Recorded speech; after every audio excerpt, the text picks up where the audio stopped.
Bonjour et bienvenue à tous dans notre émission Pourquoi Padré. Aujourd'hui, nous avons une question de Pauline. Comment connaître le projet que Dieu a pour moi? Chère Pauline, la question du projet de Dieu est souvent mal comprise et cela peut inquiéter inutilement, comme si Dieu avait quelque part pour nous un plan détaillé à découvrir. Or, dans la foi chrétienne, le projet de Dieu n'est pas d'abord un scénario, un schéma écrit tout fait, mais une relation à vivre. Le projet de Dieu est une relation à vivre pour chacun d'entre nous d'abord, et puis nous sommes appelés à vivre dans cette relation, dans cette vérité d'amour à laquelle le Seigneur nous appelle. Dieu ne concurrence pas votre liberté, ta liberté, Pauline. Il la fait grandir au contraire. Il ne t'appelle pas à devenir une autre, mais à devenir toi-même en profondeur pour discerner concrètement.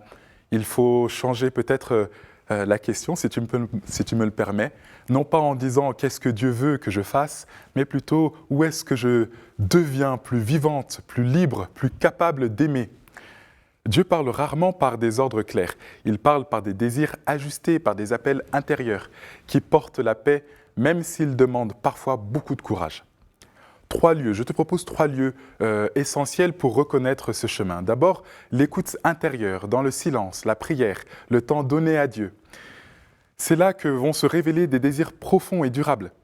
Pas les envies passagères, mais ce qui revient vraiment, ce qui insiste doucement dans ton cœur, ce qui met ton cœur en mouvement sans l'agiter.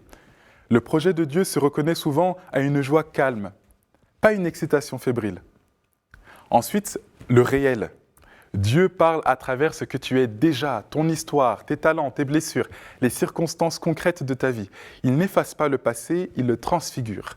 Le projet de Dieu ne flotte pas dans l'abstrait, il s'enracine dans ce qui est donné à vivre aujourd'hui même, ici et maintenant. Enfin, le temps de discerner, c'est important de discerner, de partager ce projet qui va se dévoiler dans une discussion, dans un échange, avec notamment un accompagnateur spirituel. La parole de frères et de sœurs aussi, de confiance à qui tu peux confier tes projets.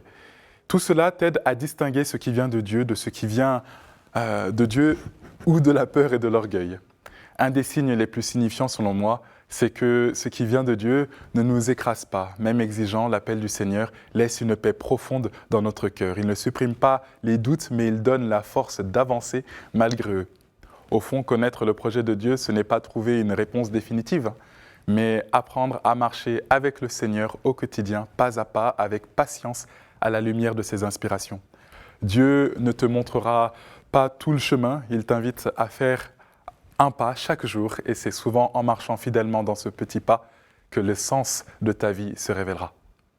Merci beaucoup Pauline pour ta question.